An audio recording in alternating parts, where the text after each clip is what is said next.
Cardinal News is telling the little-known stories of Virginia's role in our country's march to independence. As we head toward America's 250th anniversary, we'll examine the events, people, and places that shaped the Commonwealth and the nation.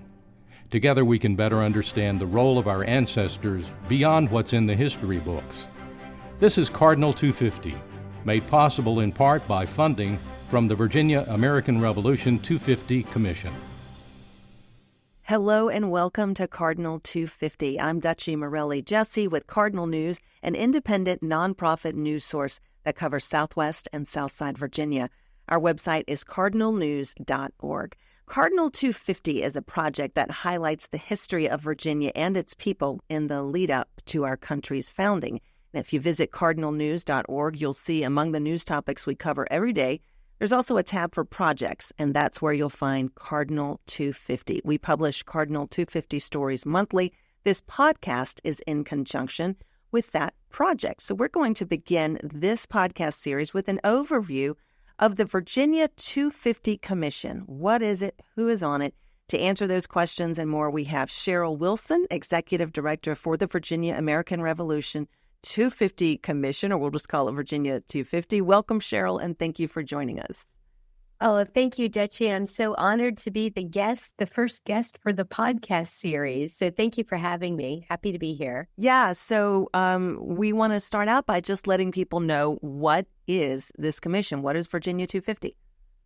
Yeah, VA 250, and you were right to use that abbreviation. But VA 250 is the legislative commission that is tasked with working with partners statewide to plan the 250th anniversary of our nation's independence. So people might remember the bicentennial. This one is called the semi-quincentennial, and it peaks July 4th, 2026. But in Virginia, we've already started the planning and the programs. So it's the agency, in a nutshell, that coordinates and plans everything that the state will be doing for the nation's 250th. Great. I'm curious about your background, if you don't mind, and how it came to be that you're the director of this commission. How did that happen? Oh, my goodness. Well, that's a good story. And I also need to say, the commission is so fortunate that its leader, its chair, is Delegate Terry Austin from Botetourt. And he is such a supporter of the area, of Cardinal News, of Southwest. So we're very fortunate to have his leadership as chair, and then Senator Mamie Locke from Hampton as our vice chair. But for me as executive director, Dutchie, this is my fourth statewide commemoration.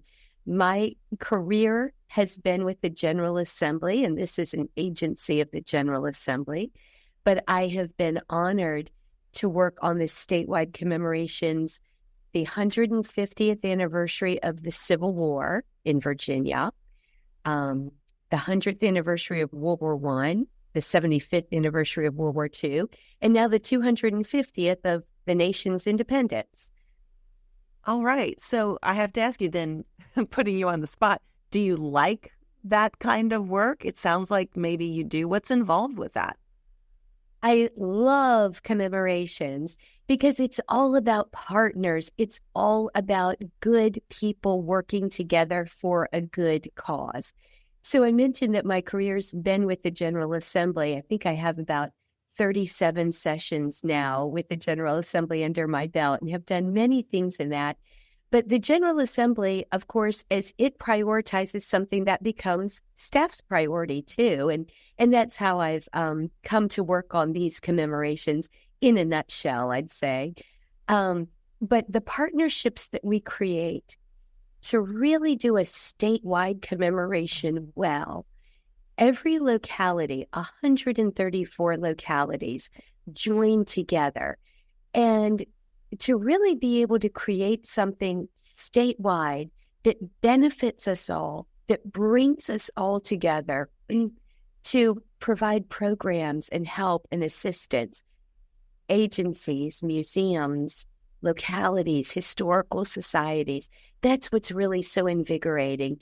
And then, of course, when we can all stand together on an anniversary date, there's nothing quite like it. And to be able to serve in that capacity is really wonderful. So what is the point? You mentioned ceremonies and partnering and all of the localities in Virginia taking part. So tell me, what sounds like a very, like I said, ceremonial type of undertaking, but this is taking place over multiple years across the state. What is the point, aside from, let's take a moment and recognize that we're coming up on 250? Can you just elaborate a little bit on that? Absolutely. The point really couldn't be any more important. When you think about it, a commemoration is as much about our present, where we are, and our future, where we're going, as it is the past. The past gives us that moment and the reason for, coming together. But this commission's goals, and this commission has taken, VA 250 has taken a national leadership role in the 250th. Our goal, quite literally, is to form a more perfect union. So through programs and exhibits and many of the things that we're going to be talking about, we hope to help really three goals in that: educate Virginians, especially our students, about our history and the founding ideas and ideals that this country was built on. Because when we lose our national identity, we kind of lose what brings us together as a people. So educate. And then we want to engage every community and all regions in events that tell a complete story, all sides of the history of Virginia and our nation. And then we want to inspire Virginians. So educate, engage, and inspire. These are very lofty goals. And that's what all of our programs and plans narrow down to, are filling those goals. To the first one, which was educate. And we're talking about, you said particularly our students. So there, education and curriculum and history curriculum in particular has become a political hot button, whether people expected it to or not. And how we teach history in classrooms in public schools has become, controversial in politics. How does Virginia 250 address that, the issue of teaching racial history accurately, inclusively? And Virginia, you mentioned Virginia is a leader in the national movement to celebrate the 250th, and obviously that makes a lot of sense with Virginia's history. So could you address maybe how that's looked at or viewed upon with this task that the Virginia 250 Commission has? Yeah, well, the commission works with the Secretary of Education and Department of Education, teachers across the state. What are the resources that you need to help engage students in our past, our present, and our future? The 10,000-foot discussions we leave for those who are at the 10,000-foot level on that. But we provide the resources. We've surveyed teachers. What kind of hands-on learning do you need? And will be helpful to really spike the interest in students. And Dutchie, one of the funnest things is going to come this year. I say fun, but history, is, of course, it's engaging. I'll say engaging. But we're going to have a mobile museum that travels to every middle school, as many schools as possible throughout the state. It's going to start this year. And what that is a museum in a tractor trailer. And it's a quad expandable tractor trailer. So the big truck pulls up to the school. You can't imagine how the little eyes just light up. It pops out 4 ways. It's a quad expandable. And everything in there, it's immersive, it's interactive, it's engaging. Students can directly engage with it. And in doing that, kind of understand why one of the things we say is Virginia's history is America's story. So understanding the founding of our nation, how that came about. Again, multiple perspectives, multiple stories, founding fathers, the indigenous story, African-American perspectives, Who are the founders? What is freedom? All those big questions, but tied, if you will, hand in glove with SOLs so that it really complements the learning that the students are already doing in schools. So that's really one of the biggest resources and that teachers have said will be so helpful. And then, of course, classroom resources that might be needed and available for the 250th. So that's where we're circling. I know we'll be putting together an education work group, and all of the meetings, in fact, are public and accessible through va250.org. So if people want to follow along and watch those meetings, submit comments, they're welcome to. And at virginia250.org, I noticed lots of resources. It's very involved. It's quite impressive, the entire project and undertaking. But one of the things is an interactive map, and it shows, you just hover over something and see something that is either coming up or it's already taken place in that locality. And it was stunning to me how many events there are that are tied to this, that people have come up with ideas and ways to commemorate in every pocket of the state. Can you talk about that process? Every region of the state, every locality. And I want to say, and again, I'm doing this off the cuff, but so we're 2 years out from the 250th writ large, as the nation knows it. And already, Dutchie, I want to say there have been some 200 to 300 events submitted by local contacts and local committees, which is amazing. Can you imagine as we get closer? Each locality has formed its own committee or contact, folks that are working together on the 250th, and they upload events, sites to the website. They're all working together to highlight their story. So I mentioned that we use, it's so much more than a tagline, but we use Virginia's history is America's story. And it's more than a tagline because it's true. Everywhere you go in Virginia, and this is one of the wonderful things about the Cardinal News 250 partnership, you all are telling these stories, but there are underknown stories, there are undertold stories, there are unknown heroes, there are sung and unsung heroes. So we've asked each locality to work together with the state to tell their story, tell the events. We'll do everything we can to help publicize it and get people to those events. So that's the robust interactive map that you see, how you can travel. When you go to the events, where you can stay, how you can add on and make it even more.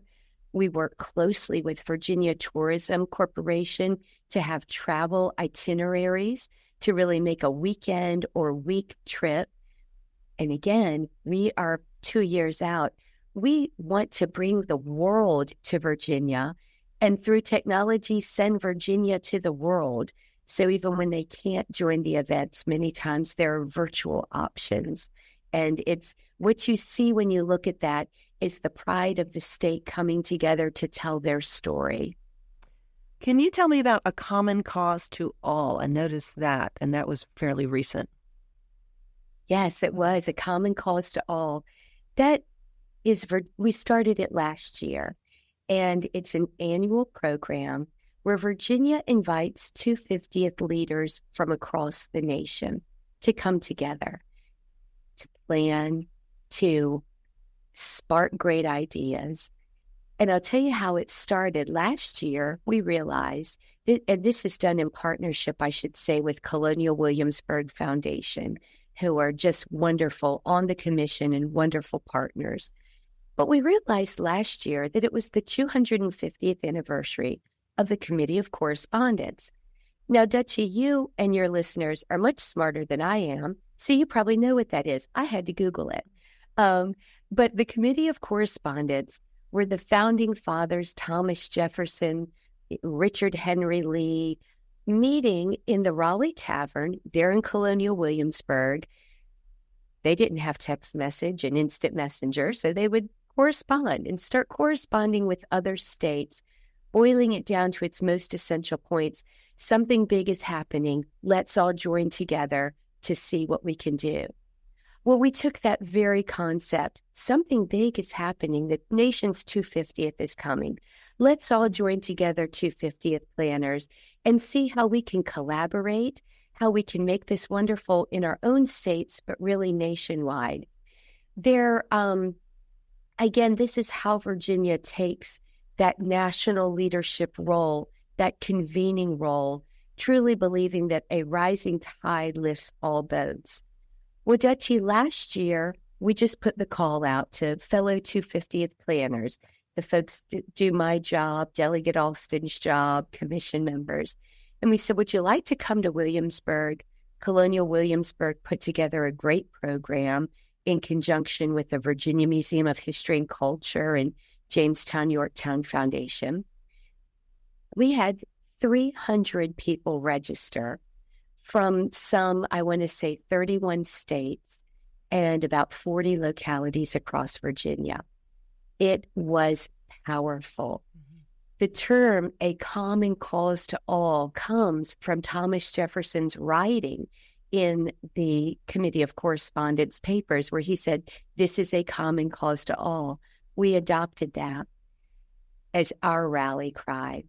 At the end of that 3-day program, Dutchie, we all walked together to the Raleigh Tavern. We stood on the place in the moment. Honestly, it gives me chills. I must be a commemoration nerd because it still gives me chills to tell you about it. But we walked to that place, and together all states pledged in unison, affirmed a resolution of unity and support, that this commemoration will be something meaningful to all Americans. And we pledged to work together to make it so. Well, that was 2023. We had to continue. So we just had the second common cause to all. Last year, 300 people. This year, 450 registrants from 37 states and I think 47 localities across Virginia. People are hungry for this. So we 250th planners, last year we pledged how we'll work together. This year we really started to put some meat on the bones of that. And again, Virginia is happy, it's honored, it's appropriate to take this leadership role. The founding of the nation traces everything back here to Virginia, so we're honored to do this with partners. So we really started to flesh out what some of these programs that we can do together will look like, and have some very exciting things coming up, not just in Virginia, but that we will scale nationally.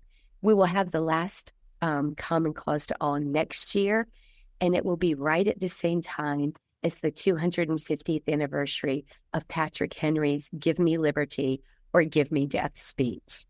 Very exciting. I wanted to ask you, seeing your enthusiasm and talking about sort of reenacting that walk to the tavern as part of it, it feels like a good time for a morale boost in general, and whether you're talking about politics, just life in America post-pandemic. Do you feel like this could be instrumental toward that, just the unification aspect of, hey, we can all agree on this. Let's take a moment and look at where we've been and how far we've come. Not only is it the perfect moment, it's the needed moment, as you mentioned. Carly Fiorina serves as the VA 250 National Honorary Chair. Many of her speeches and articles and writings are on our website, va250.org, as well as all the programs from Common Cause that I just talked about. I'd ask your listeners to go look and listen to some of the things she says. I can only paraphrase, but, Carly mentions that when we all come together for a Sunday dinner, our family Sunday dinner, we always start by talking about, we talk about the gossip of the day and who's doing what and what's new. But then we start to reminisce. We reminisce about our family stories. We reminisce about our past. We reminisce about our history. We reminisce about good times as well as bad times. And what do? Ultimately, it's what knits us together. That's what makes us our family, are those shared memories. This is the same moment when we talk about that, when we talk about painful parts of our past, as well as all parts, when we take a moment to reflect on Virginia's, crucial role in the founding of our nation. And when we realize this street I'm walking on is the same street where that happened, yes, it brings us together. So when we come together in a moment like that, in a poignant moment, it is so healing. Carly also tells a story of the Bray School in Colonial Williamsburg. And it is the oldest, and my friend Mike is here, is going to correct me if I get anything wrong, but it's the oldest extant school for educating free and enslaved Blacks in Colonial Williamsburg. It was actually paved over about 50 years ago. And through really tedious research and dedication at Colonial Williamsburg, they located the site. They did an archaeological dig, and that story, the Bray School, is coming back to light. There'll be a rededication of the Bray School in October of this year. It's great to read all that. They found the original building, and they moved it. So my friend Mike, I told you, he keeps me honest. They found the original building and they moved it. Yeah. Thank you, Mike. Yeah, it wasn't an archaeological dig. No, gotcha. Well, thank you, Mike Frontiero. I appreciate that, Mike. Yes, Mike knows these details far better. So they're moving it. And the point is, we're doing a rededication in October of the Bray School and the choirs that came. That is the Bray School. So Carly was saying that at Colonial Williamsburg, they even make their own bricks because they wanted it to be historically accurate when they, fire the bricks and move the school. She said that unbeknownst to anyone, the community came together. I think and I could be wrong on this, the First Baptist Church community, which is one of the oldest African-American congregations, which will also have its 250th anniversary in 2026. And each night they fired the bricks because there are only a certain number of nights that you can do it because of the weather. The choir came and sang religious, spiritual songs. She said it was such a community moment, such a moment of healing when we're talking about that. So I think, to get to your larger point is this something that brings us together? Most definitely. When a commemoration is done right, when we have the power of place, when we have people working together to tell the stories, to make sure the unknown is known, it is a healing moment.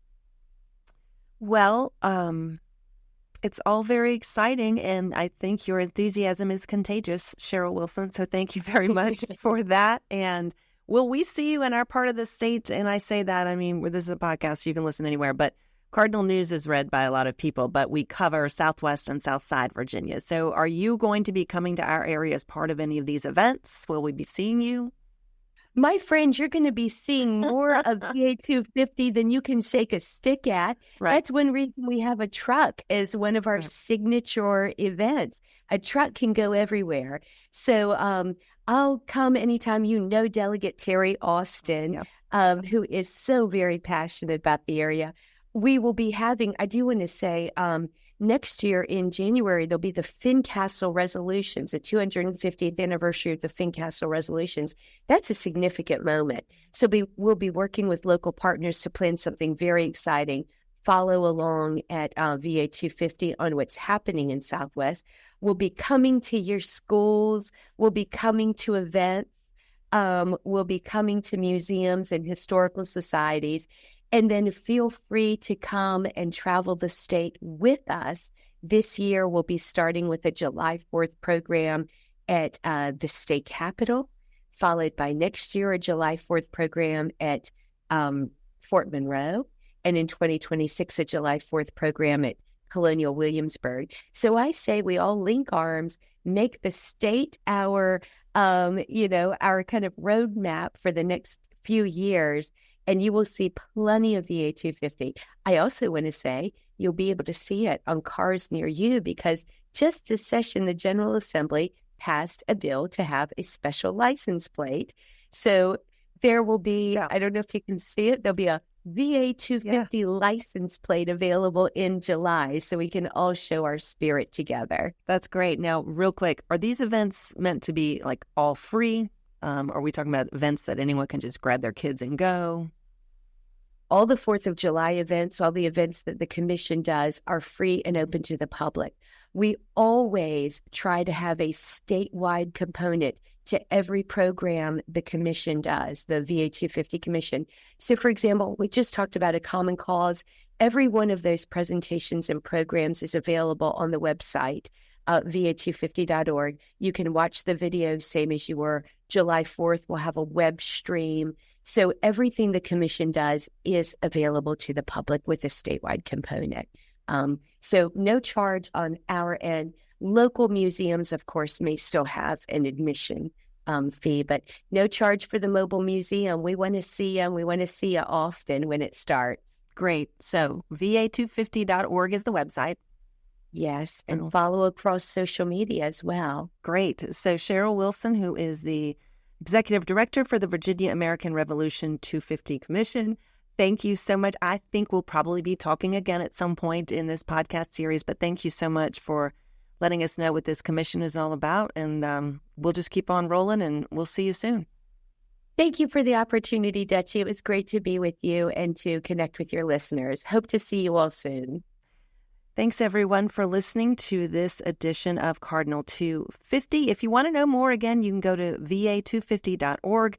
You can also follow along with our coverage at Cardinal News. Go to cardinalnews.org. You can click on projects and see all of our stories of, again, the little-known people and stories of Virginia's part in the march to independence in this country, cardinalnews.org.